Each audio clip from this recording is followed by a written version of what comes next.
Thank you so much, everyone, for your feedback on last week's episode. We can tell people really enjoyed it. So maybe we'll look to do more of those webinar style podcasts in the future. But if you missed it, last week we explored the new OECD, European Commission, and code.org framework for AI literacy, which, if you have not seen it yet, is just a really beautiful piece of work that I think is really going to accelerate the work around AI literacy in our schools and workplaces, really talking about helping young people develop the knowledge, the skills, and the attitude they'll need to make decisions when using AI. And this week, I felt we got a lot of reminders about why this conversation matters more than ever. One, I think that was just circulating just about every single headline I saw was Dario Amodei, the CEO of Anthropic, who did an interview with CNN. And he definitely got people's attention when he said AI could wipe out half of all entry level white collar jobs and lead to 10 to 20% unemployment in the next 1 to 5 years. Which, if you contextualize, if you're a middle school student, that is the world you're walking into. If you are a high school student, that is the world you are walking into. If you are a college graduate, it is potentially the world you are walking into, or one that is going to be your reality in the next 2 to 3 years. So something that significantly affects this entire generation. How do you navigate change? It's a question we think about often, and one that today's world expects us to be comfortable with. The challenge, however, is where do you begin, and how do you develop the mindset and skills to be successful? You're listening to Designing Schools, and I'm your host, Dr. Sabba Quidwai, educator, researcher, and storyteller. Join me each week for stories and strategies that bridge the gap between research and practice, as together we explore how might we design schools.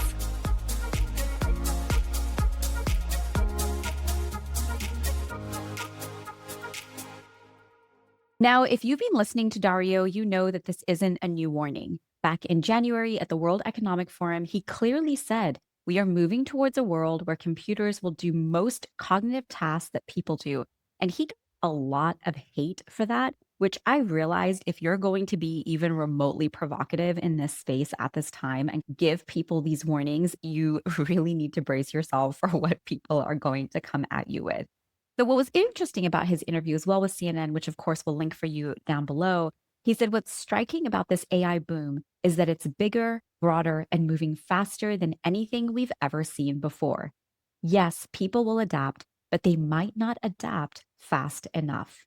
And that idea that people might not adapt fast enough is exactly why this conversation around mindset and skills is so important right now. Because adapting isn't just about learning the latest technology tool.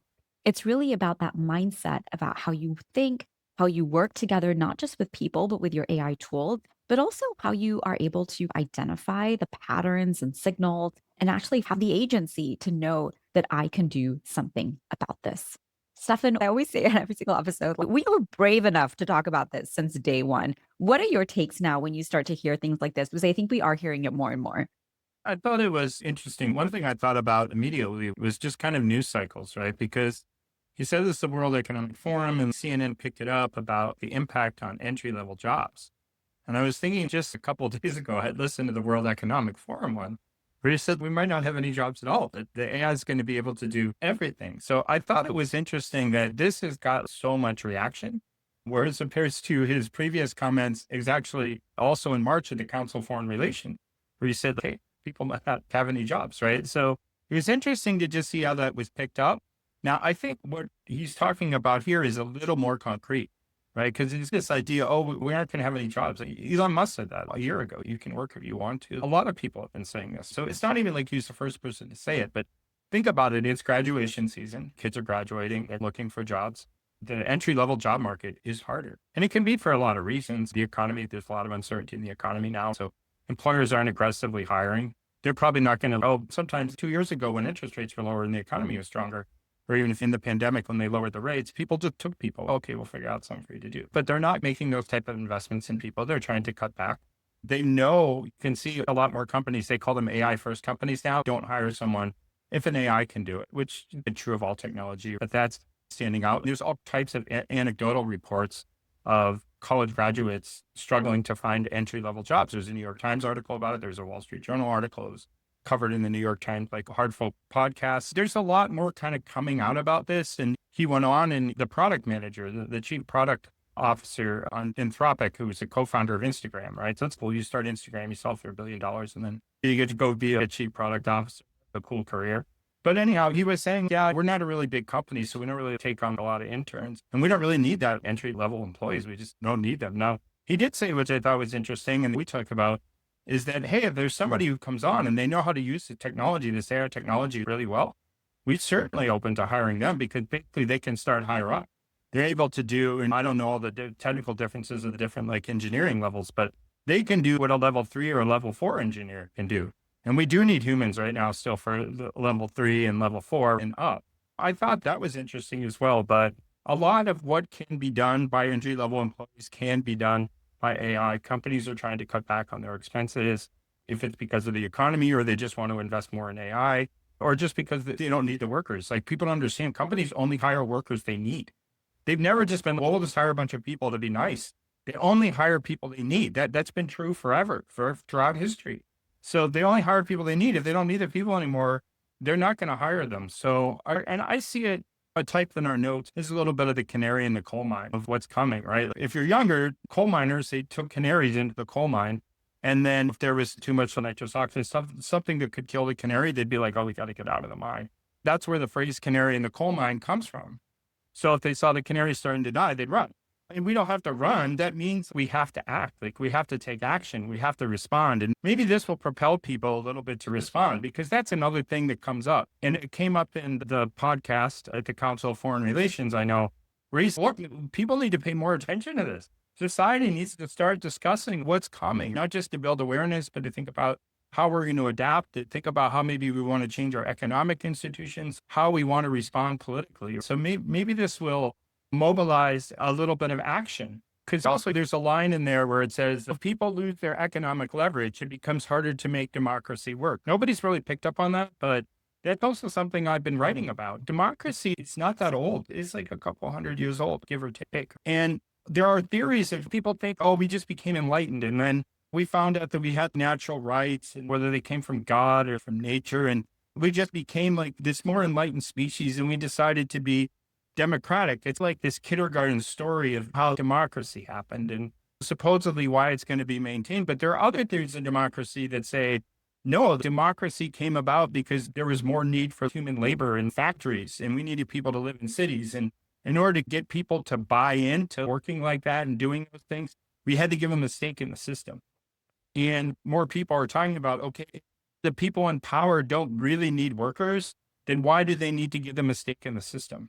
And we've already seen what we call democratic backsliding happening over the last decade or so. Probably around 2000 was probably about the peak of global democratization, 2000, 2010. And then you started seeing some backsliding. And if workers aren't needed anymore, then it's not clear what the economic rationale is for democracy, right? So people can make the natural rights arguments all you want, but it's usually a lot of times it's the money that kind of drives the decision making. So this is really pushing open a lot of broader questions that I don't know if people don't want to talk about, or they're afraid to talk about, or they're just in a state of disbelief, or sometimes you don't like to talk about a problem until you have solutions. I just talk about problems, which annoys some people, but I think that's the beginning of coming up with a solution. But these are all broader societal discussions that need to start happening, not just about whether or not, no, we don't need another year of how much AI is in your paper. It doesn't matter.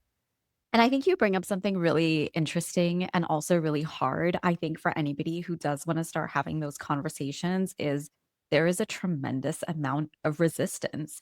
And I think I shared with you, I experienced that a little bit online recently as well. And there are so many things that happen in this space sometimes that make you realize sometimes you're part of a bubble. Wow, there's a whole other group of people that think this certain way or think another way.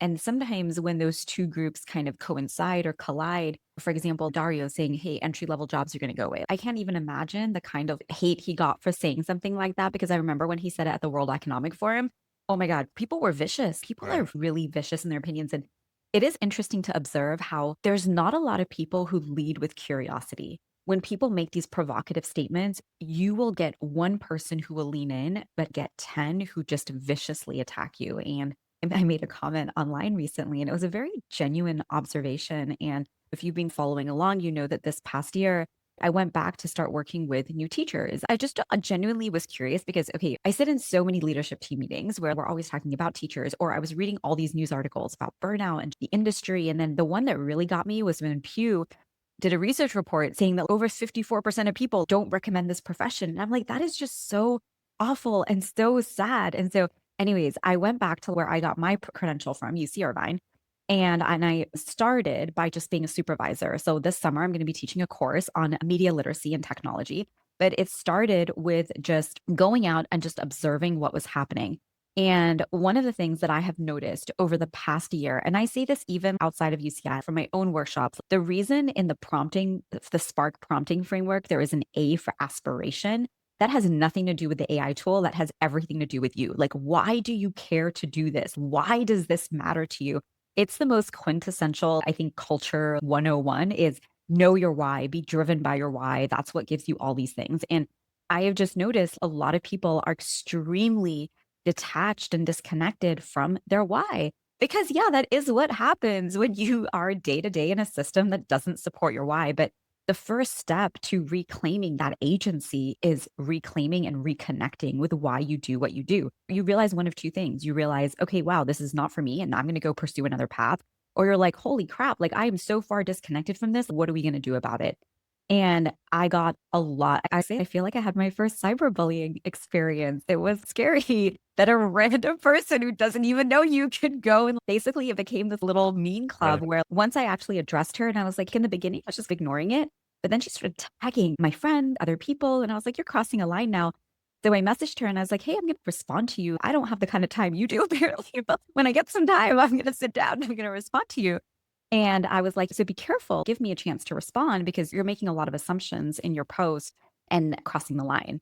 And she's, I don't care what you have to say, and immediately blocks me. But again, I go back to just digital literacy. You can block people all you want. All I had to do was go to my friend's account and pull it up and see what it was. And just watching a bunch of people talk about you in that way, it was weird. I was like, how do all these people have this kind of time? I don't know. But To me, when I heard about it, I was like, oh, I spent a lot of my life in debate.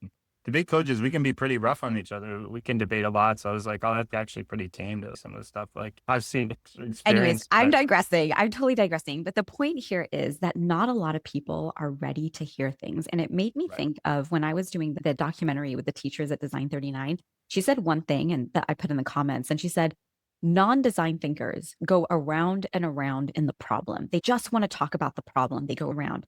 And she goes, a design thinker, they just want to talk about how might we, what can we do, what can we solve, what can we create, what can we do. And those two mindsets oftentimes have a hard time, I think, coming together unless it is being facilitated or unless there is a structured way in which that's happening. But on the internet, just where people don't even know each other are going to start commenting on things, it's really hard to have that kind of productive dialogue. And I think, and actually, I don't think, I wonder, does that then prevent people from having those conversations in real life? Because I agree with you. I think not having these conversations and not even just creating the space for them limits people in their understanding, in their reflection, in their thinking. And you touched a little bit about Gen Z. Another article that we read this week was from Fortune magazine that said nearly half of Gen Z and millennials say college was a waste of money. And 51% of Gen Z specifically express remorse about their degrees. The reasons, they said, mounting student debt and growing anxiety about AI making traditional degrees obsolete. There was somebody cited in the article. His name was Kyle MK. He's a career trend expert at Indeed. And he basically said student loans have limited career growth more than diplomas have accelerated it. I thought that was a really profound line. Student loans have limited career growth more than diplomas have accelerated it. And that reality is nudging universities and employers to shift their focus away from pedigree to practical skills. The article also highlighted that some 4.3 million young people in Gen Z are classified as what they called NEETs. They're not in education, employment, or training. Basically, they're feeling left behind without clear direction for how to restart or just reinvigorate their careers. And this brings up a really interesting point about education's return on investment, because I see these stories, and I know you work so much and you do so much in the higher ed space, but when I see these stories, it makes me sad because there's so much opportunity for these universities to be more relevant than ever before. Ultimately, but I do think the one big missing piece for, I think, young people, but I think also for adults, so that everybody knows they have a time and a place, is I've been thinking a lot lately about how when I went, the difference between my 2007 master's experience when I didn't know anything about technology, I was just listening to whatever my professors told me and just doing whatever I was supposed to. And then I graduated literally the same way as this article just described. However, when I went back to school in 2017, I always say school hadn't changed at all, but I was a completely different person. I had active social media accounts. I understood technology. I was going back to school to learn about AI. And I knew making something like a documentary, putting out something like a podcast was what was going to help me be successful, not just that dissertation alone. However, you know what I didn't have knowledge about? How to write an academic paper. And I'll never forget Eric Brynjolfsson, the author of The Second Machine Age, who was a huge mentor to me during that time, said he basically one time told me, stop making Instagram videos and start publishing papers. And the truth was, I didn't know how. If you asked me even today, how do you go about producing an academic paper, getting it submitted into a journal, and doing all of those things? I don't know how. I know how to make an Instagram video, and I know how to edit on CapCut, and I know how to write a script for a video that's going to get people's attention, that's going to help me in my career. I don't know how to write an academic. It's not that I don't know how to write an academic paper. I don't know the journal process and all of those things in between it. And I keep going back to, do you know, I paid for a doctorate and not one single class focused on how to publish an academic paper. You think, even if you don't want to change anything and you want to stick to your traditional system, you would have something that allows for every single doctoral student to have an avenue to publish something in a journal. And they didn't. It wasn't a part of any single class. And this to me is a two-way street where people are just like, oh, they're digital natives or they're AI natives. They know everything. No, we only come in knowing what we know, but you are the ones who can help shape, structure, create opportunity, help us take what we know and merge it with what you know. And I think it has to be a little bit of a two-way street. As a young person going into college or university, if you're going to choose that path, you should really have an awareness of what's possible for you. But professors should also be the ones to be like, okay, that's what you think is possible for you. And here's what you're interested in. Let me help you expand here and have that partnership, because the professors that did help me in that way really changed a lot of my thinking. It's just that it was maybe 10% of the entire group that I was exposed to.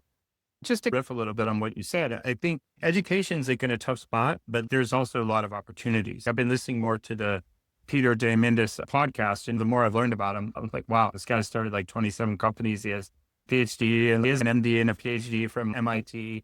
He runs all these funds. He started the X Prize. He just gave away $50 million of Elon Musk's money as part of the X Prize. He's done a lot of impressive things. And lately he's had on this guy, Dave Blunden.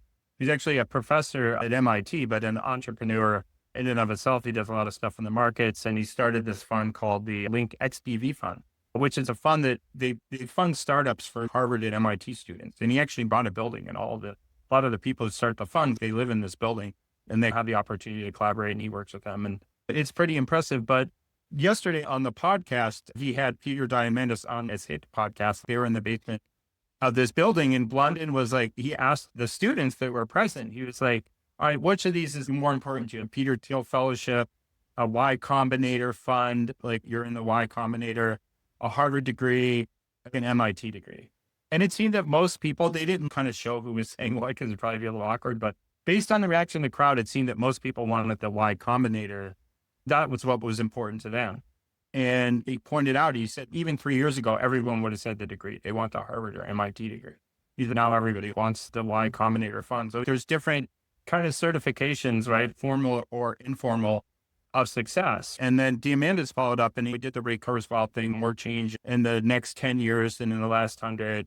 And he's like, look, the basic problem with the degree is that things are starting to change so fast and they're going to keep changing faster that anything you learn by the time you graduate is going to basically be irrelevant. So what you need to do is you need to learn how to learn, right? And to go into the opportunity, right? There's so much opportunity for higher education to really focus on helping students learn how to learn, to go back into the process. Okay, yes, you're learning relevant content at the time, which faculty also need to upskill themselves on and learn how to learn and engage these larger questions of economic systems and democracy and really be creative and come up with new ideas. One thing that people criticize AIs for, which we're actually seeing them starting to pass a little bit, is that they can't come up with a completely new idea. And then everyone still agrees that, okay, like totally brand new. We've seen things with this kind of new thing from Sakana that's come out that is able to do some original research. We saw it with the Alpha Evolve.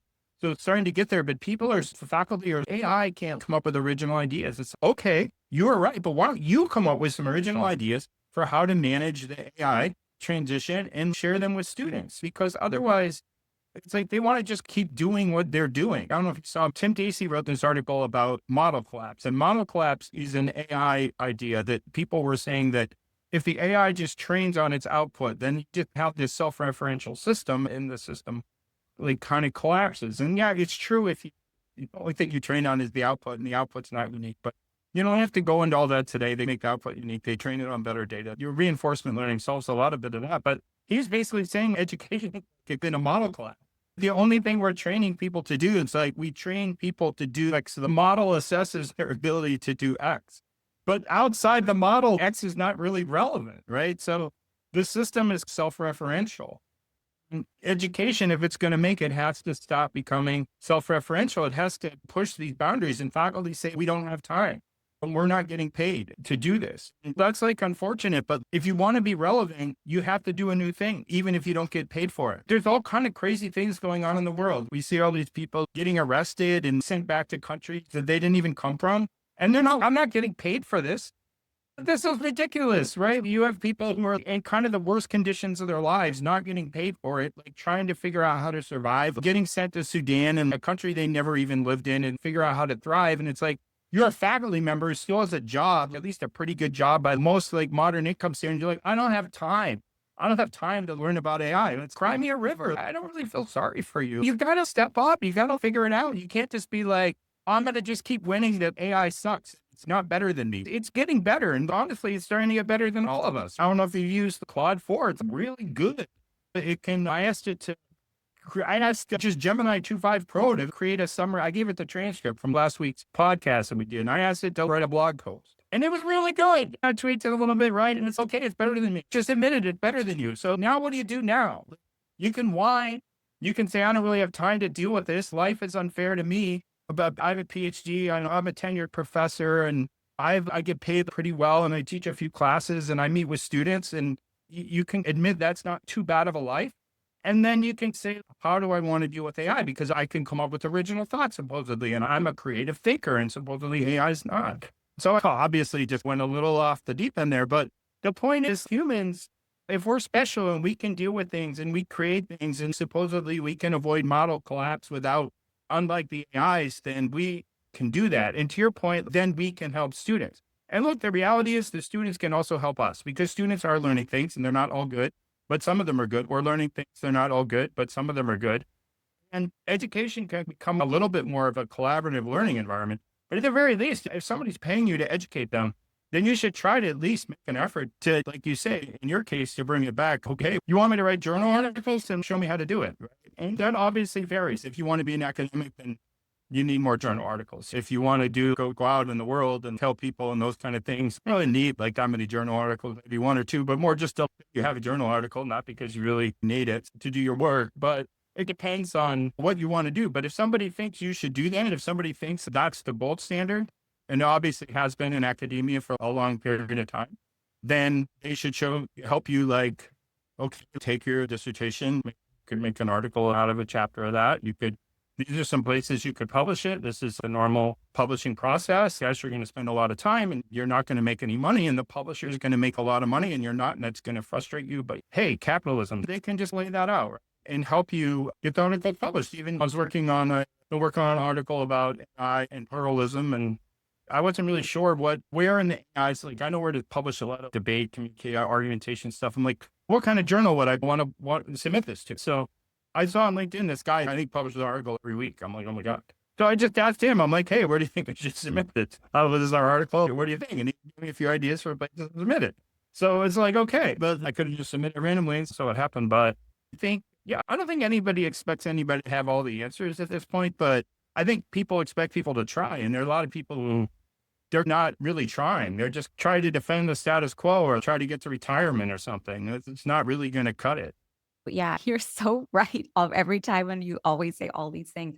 And I think one of the beautiful parts about trying, to your point right there, is that you don't have to do the work alone. If we go back and we think about just my turning it something into a journal article, it's not that I wanted to become an academic or anything like that. Now, when I look back and I think about, wow, design thinking as an approach to helping people in AI, imagine if my university had helped me publish that in Good. 2020 or 2019 when it was pretty much done.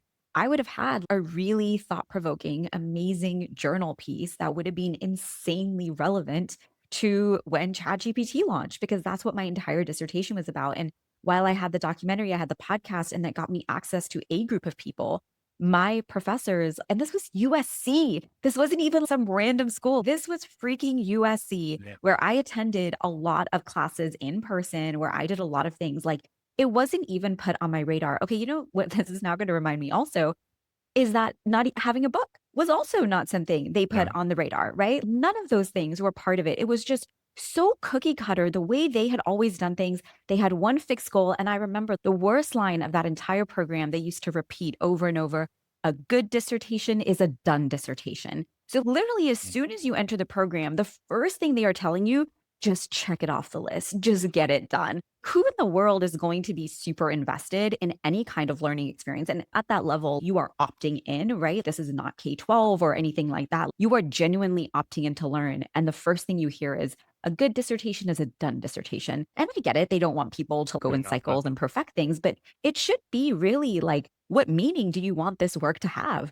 What impact do you hope this work will have on your life, on your community? Why are you doing this? Going back to, right, that concept of your why and helping reconnect with that, because that's what will drive your motivation. But what was really interesting is it was actually Brad, who runs Teacher Goals, who actually really did. He was the first person who was like, look, you've got a lot of great ideas. And now that I think about it, I think a lot of people tell me this, kind of what Eric Brynjolfsson said. Your videos are only going to take you so far. You need to get a book. You need to do XYZ. And I was like, I honestly don't know how. My brain just doesn't work in that way. And he sat with me. I'll never forget. Our first call was 3 hours long, because I have a very hard time putting into written words what I can very easily do on a podcast like this or on a video or something like that. And so he really sat with me. And so I think it's just an important reminder. And I think a lot of times I realize I have a lot of new people. This little cyberbully girl made me realize I have a lot of new people in my network that don't know who I am and don't know why I do what I do. And I think I always tell people 100% of my motivation in this work and my driving motivation for everything I do is my own experience as a student. Yes, I was a teacher, and yes, that's a part of it too, but everything I do is way more driven from my experiences as a student than it is from my experiences as an educator or any other role I've had, because it was the same in 2007 and it was the same in 2017. I just think that's ridiculous. I literally think that's ridiculous. And it's probably no different for any kid today going into 2027. So we're looking at almost 2 decades where things are just completely stagnant. And I think one of the reasons we advocate for this so hard, or we say things that even though they might sound harsh, I also realize this too. For everyone, when you say something, what you're speaking about, right? Try.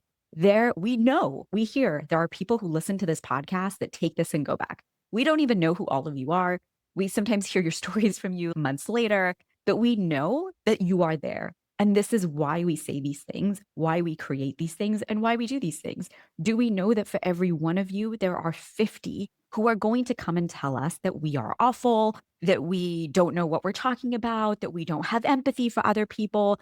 And it also made me realize, because this girl who was going and writing about me online, she was like, oh, wait for it, wait for it. She believed empathy. And she was just, that girl had a real field day with all things in my profile and whatnot. But I thought this would actually be a really good time. And I'm going to write about that separately. Not write about it, I'm going to do a video. But it really made me realize empathy is not me just pitying you. It's not me just observing what's happening and feeling sorry for you. Empathy is insights. And when you take the emotion out of it as well a little bit and you look at it more objectively, it allows you to get data points about what is actually happening so that you can make informed decisions. So when we say things, or when I said, hey, a lot of these teachers teaching new teachers have completely disconnected from their why. They really feel they have limited agency, and they're now passing that mindset onto young new teachers in their like 22, 23 years old. And it's like these kids are so little. And so when you do that, you really then just perpetuate that status quo. And empathy is being able to be, oh my God, look, that's what's happening. What are we going to do about it? And how are we going to address this? Because it is a problem. And so I think it's just important to know that, yes, you will find circles today where people will commiserate with you and they will talk about how awful everything is and how the system is so broken and how all these things are happening. But that kind of pity and that kind of conversation isn't going to protect you from disruption. There's no positive outcome that happens from that kind of conversation. The only conversation that can help you move forward is the one where people are willing to say hard things. Doesn't mean they're always right. You could easily have a conversation with us about the topics that we're having today, and that helps us as well. I always say, I wish there were more people in more spaces like this, because we all need to have our thinking pushed. We all need to be like, oh my God, yeah, I was totally thinking that, but now this. And okay, that is how dots get connected. And so the conversations you have, the more dots you are able to connect. But what you said actually reminded me of the Simon Sinek interview. We are huge fans of Dario the CEO, and he had Simon Sinek on last week. And you know how you said that statement about Claude and oh, how these tools are getting good? So Simon Sinek has this part in there where he's like, me and my other author friend, we sat down and we were basically like, write a book like Simon Sinek would, write a book like, and we both did it. He goes, last year, it was okay, didn't have a lot of voice. He goes, this year, he goes, it was damn good. He goes, it was damn good. And he said, the only difference is it doesn't know what I'm going to write about next. It can make guesses. It can do all those kinds of things. But he goes, my next book on friendship, he doesn't know what I think about it, what I feel about it, what my unique angle is going to be, and things like that. But one of the things that Simon Sinek did in that interview that I thought was really amazing and very much done in depth, I think we hear people talk about this, but he did it in such a beautiful way, was he was a lot less focused on AI taking jobs and a lot more focused on AI taking away your humanity and your sort of resourcefulness and how you achieve that resourcefulness. So he basically said, we always hear people say, life isn't about the destination, life's about the journey. And he's mocking the statement. He's like, but when we talk about AI, we only talk about the destination, the ability of AI to write the book, paint the painting, solve the problem. And we forget the importance of doing the work ourselves. And he says, my book isn't amazing because all these people read it and it's published. He says, my book is amazing and makes me amazing because of the process I put into actually writing it. And so he says, our struggles and the process of actually creating something, whether it's a business, a relationship, or solving a tough problem, is how we become smarter, more resourceful, more human. In other words, it's not about whether AI can do it faster or better. It's about what we lose when we outsource our thinking, our creativity, and our emotional labor. And then he says this really profound line, which I think is something just for all of us to reflect on, because this is just very human.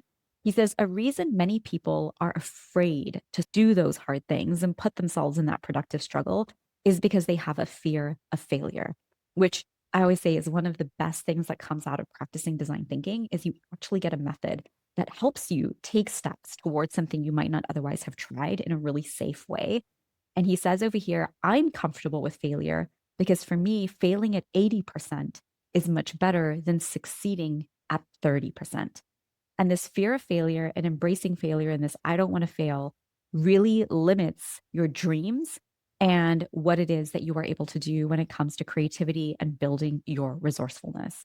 And then he says, AI might provide everyone a boat, but what happens when there's a storm and you realize you never learned to swim?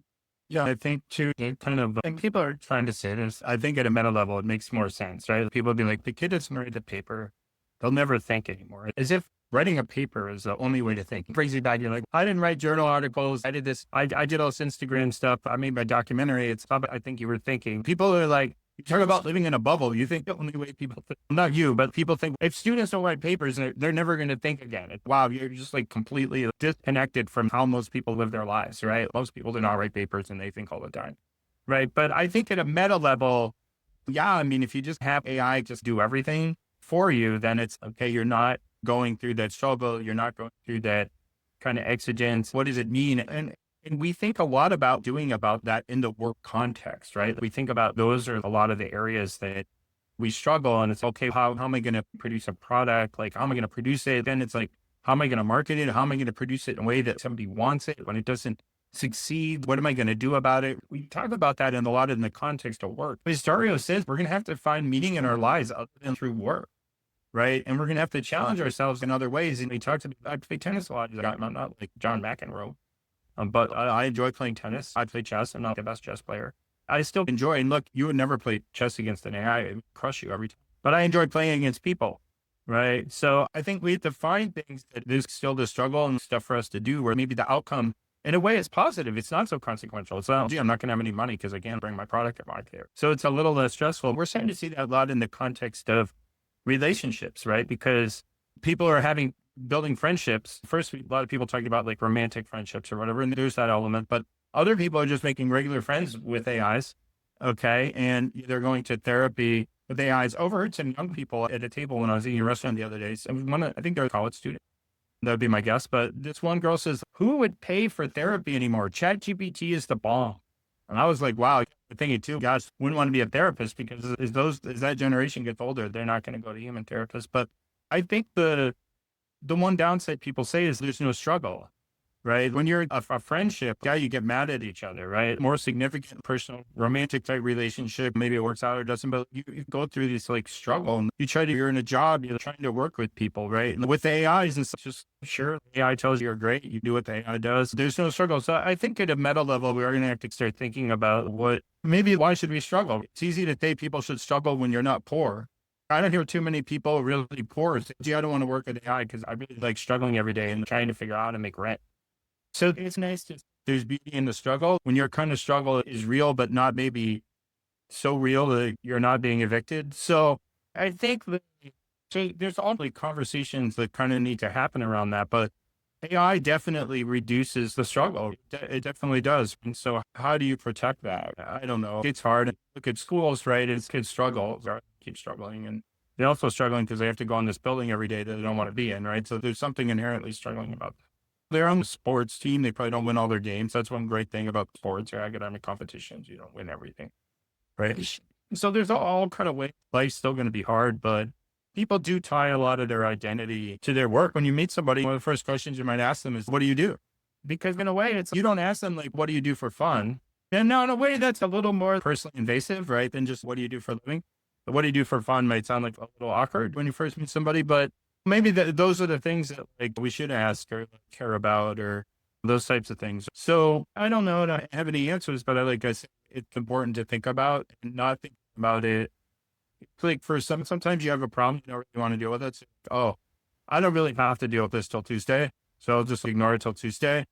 And I feel like with AI, people, they realize it's becoming an issue for the reasons we talked about at the very beginning of the podcast. They're like, well, I don't have to deal with it like right now. I can wait like another month. If you're a faculty member, okay, school doesn't start till late August or September. So I'll start thinking about this, like beginning of this AI stuff, beginning of August. I'll update my things I saw in a group I'm in. Someone's like, oh, can we share more syllabi about AI use? I'm like, come on, man, this is so 2003. But anyhow, those are my thoughts.